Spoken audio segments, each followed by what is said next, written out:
അങ്ങനെ നാടിനെ വിറപ്പിച്ച ഒരു കടുവ കൂട്ടിലായിരിക്കണം. ആ റിപ്പോർട്ടാണ് നമുക്ക് അടുത്ത് നോക്കേണ്ടതായിട്ടുള്ളത്. വയനാട് അമരക്കുനി ജനവാസ മേഖലയെ വിറപ്പിച്ച കടുവ കൂട്ടിലായി. 7 ദിവസത്തെ തെരച്ചിലിനൊടുവിലാണ് കടുവയെ പിടികൂടിയത്. ദേവർ ഗന്ധയിൽ സ്ഥാപിച്ച കൂട്ടിലാണ് കടുവ കുടുങ്ങിയത്. 10 ദിവസത്തിനിടെ 5 ആടുകളെ കടുവ കൊന്നിരുന്നു. അർജുൻ PS ചേരുന്നുണ്ട്. അർജുൻ, ചെറിയൊരു ആശ്വാസം ആ പ്രദേശവാസികൾക്ക് ഉണ്ടായിട്ടുണ്ടെന്ന് മനസ്സിലാക്കാൻ സാധിക്കുന്നുണ്ട്. ഇനി ഈ കടുവയെ എങ്ങോട്ടാണ് കൊണ്ടുപോകുന്നത്? അതുമായി ബന്ധപ്പെട്ട എന്തെങ്കിലും വിവരങ്ങൾ ലഭിക്കുന്നുണ്ടോ? Devika, good morning.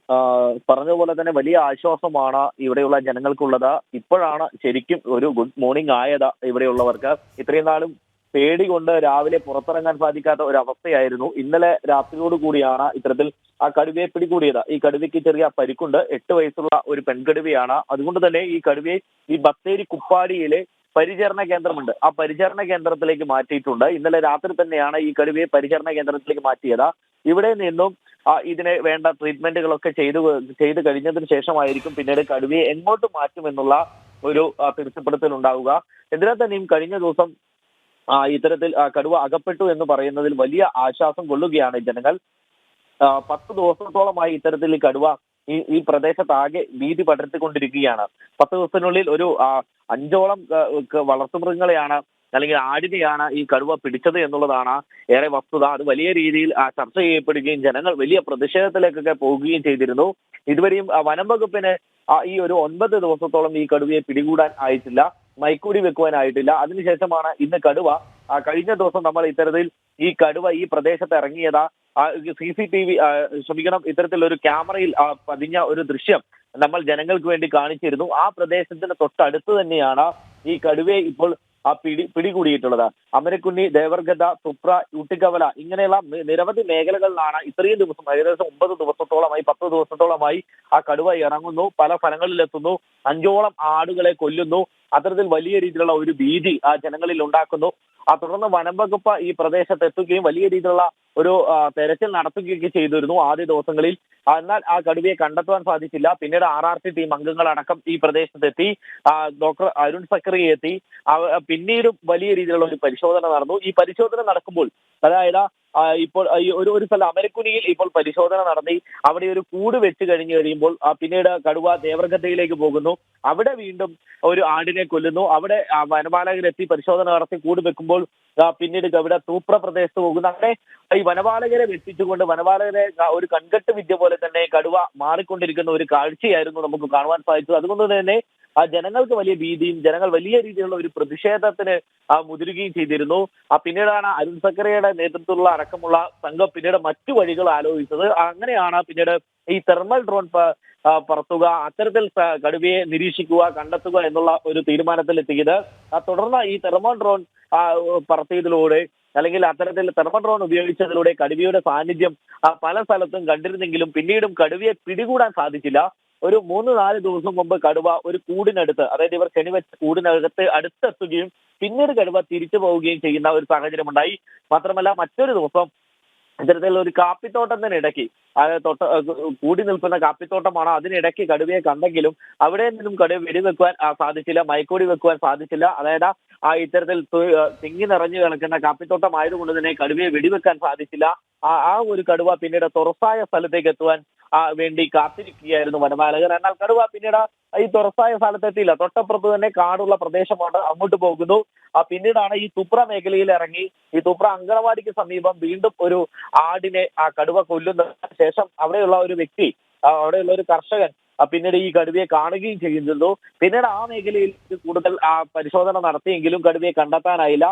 പിന്നീടാണ് ഇന്നലെ ദേവർഗതയിൽ സ്ഥാപിച്ച കൂട്, അത് തൂപ്ര ഭാഗത്ത് സ്ഥാപിച്ച കൂടാണ്, അത് പിന്നീട് മാറ്റി ദേവർഗതയിലേക്ക് സ്ഥാപിക്കുകയായിരുന്നു. ആ ദേവർഗതയിലാണ് ഇപ്പോൾ കടുവ കുടുങ്ങിയിരിക്കുന്നത്. എന്തിനാൻ തന്നെ വലിയ ആശ്വാസമാണ് ജനങ്ങൾക്കുള്ളത്. പക്ഷേ നമ്മൾ നോക്കിക്കാണേണ്ട ഒരു കാര്യം എന്ന് പറയുന്നത്, ഇവർക്ക് ആശ്വാസമുണ്ടെങ്കിലും വയനാട്ടുകാർ ഇപ്പോഴും വലിയ ഒരു വിഷമത്തിലാണ്. എപ്പോഴും ഈ കടുവ അല്ലെങ്കിൽ ആന ഇറങ്ങുമ്പോൾ മാത്രം അതിനെ പിടികൂടുകയും അത് മറ്റൊരു സ്ഥലത്തേക്ക് മാറ്റുകയും ചെയ്യുന്നു, അല്ലെങ്കിൽ ഈ വയനാട്ടിൽ തന്നെ വേറൊരു കാട്ടിലേക്ക് അതിനെ മാറ്റുന്നു, വീണ്ടും അത് ജനവാസ കേന്ദ്രങ്ങളിലേക്ക് എത്തുന്ന ഒരു സാഹചര്യം ഉണ്ടായിരുന്നു. അതല്ല വേണ്ടത്. ഇതിന് കൃത്യമായിട്ടുള്ള ഒരു ശാശ്വത പരിഹാരമാണ് വേണ്ടത്. അതായത് ഒരു വന്യമൃഗങ്ങൾ ഇറങ്ങാതിരിക്കുവാൻ എന്തൊക്കെ ചെയ്യാൻ കഴിയും, ഇറങ്ങിക്കഴിഞ്ഞിട്ട് പിന്നീട് അതിനെ പിടികൂടുക എന്ന് പറയുന്നത് ശാശ്വതമായിട്ടുള്ള ഒരു പരിഹാരമല്ല. അതുകൊണ്ട് തന്നെ ഈ വന്യമൃഗങ്ങൾ പുറത്തേക്ക് ഇറങ്ങാതെ എങ്ങനെ കാണാൻ സാധിക്കും, എങ്ങനെ പുറത്തിറങ്ങാതിരിക്കും എന്നുള്ളതാണ് ആദ്യം നോക്കേണ്ടത്. നമ്മൾ നേരത്തെ പറയുന്ന പോലെ തന്നെ ഈ ആനയൊക്കെ പുറത്തേക്ക് ഇറങ്ങാതിരിക്കാനുള്ള റെയിൽ ഫെൻസിംഗ് അടക്കം കൂടുതലായി ഇവിടെ കൊണ്ടുവരേണ്ടതുണ്ട്. അല്ലെങ്കിൽ ശാസ്ത്രീയമായ രീതിയിലുള്ള മറ്റ് ഫെൻസിംഗ് രീതികളൊക്കെ കൊണ്ടുവരേണ്ടതുണ്ട്. പഴയകാല ഫെൻസിംഗ് രീതികളാണ് ഇപ്പോഴും മിക്കയിടങ്ങളിലും വയനാട്ടിൽ അവലംബിച്ചിട്ടുള്ളത്. കിടങ്ങുകൾ തീർക്കുന്ന ഒരു സാഹചര്യമുണ്ട്. ആ കിടങ്ങുകളൊന്നും പകുതി പൂർത്തിയാവാത്ത അവസ്ഥയാണ്. മതിലുകൾ തീർക്കുന്ന സാഹചര്യമുണ്ട്. പക്ഷേ മിക്കയിടങ്ങളിലും മതിലുകൾ നമുക്ക് കാണുവാൻ സാധിക്കുന്നില്ല. അത്തരത്തിൽ ജനങ്ങൾക്കിടയിലേക്ക് വീണ്ടും വീണ്ടും ഈ വന്യമൃഗങ്ങൾ ഇറങ്ങിച്ചെല്ലുന്നത് സ്ഥിരമായി മാറുന്ന ഒരു സാഹചര്യമാണ്. ഈ സ്ഥിരമായി ഇറങ്ങുമ്പോൾ പിന്നീട് ഇത്തരത്തിൽ സർക്കാർ അർജുൻ, അതുകൊണ്ടാണ് ഈ സ്ഥിരമായ ഒരു സംവിധാനം വേണം എന്നുകൂടി നാട്ടുകാർ ആവശ്യപ്പെടുന്നത്. കാരണം അവരുടെ ഉറക്കം കെടുത്തിയ ഒരു കടുവ വലയിലായി. ഇനി ഈ കടുവയെ ഇപ്പോൾ അറിയുന്നത് കുപ്പാടിയിലെ അനിമൽ ഹോസ്പിറ്റലിലേക്ക് മാറ്റും എന്നുള്ളതാണ്. പക്ഷെ അവിടെ നിന്ന് പിന്നീട് നമുക്കറിയാം ഇതിനെ കാട്ടിലേക്ക് തന്നെ തുറന്നു വിടും. ഈ കാട്ടിലേക്ക് തുറന്നു വിടുമ്പോൾ അത് ഏത് ഭാഗത്തു കൂടി വീണ്ടും നാട്ടിലേക്ക് എത്തിച്ചേരും എന്നുള്ളത് ആ ഭാഗത്തെ ആളുകൾക്ക് എപ്പോഴും ആശങ്കയാണ്. അതുകൊണ്ട് തന്നെ ഒരു പ്രതിഷേധവും ഒക്കെ അതിൻ്റെ പിന്നാലെ ഉണ്ടാവുകയും ചെയ്യും. ഇതിപ്പോൾ തൽക്കാലം ഒരു ആശ്വാസം എന്നല്ലേ കരുതാൻ കഴിയൂ? തീർച്ചയായും അത്തരത്തിൽ തന്നെയാണ്. ഒരു താൽക്കാലിക ആശ്വാസം എന്ന് മാത്രമാണ് നമുക്ക് കരുതാൻ കഴിയുക. വീണ്ടും ഈ ഒരു കടുവ ഇറങ്ങുമ്പോൾ തന്നെ മറ്റ് സ്ഥലങ്ങളിലൊക്കെ ആന ഇറങ്ങുന്ന ഒരു സാഹചര്യമൊക്കെ ഉണ്ടായിരുന്നു.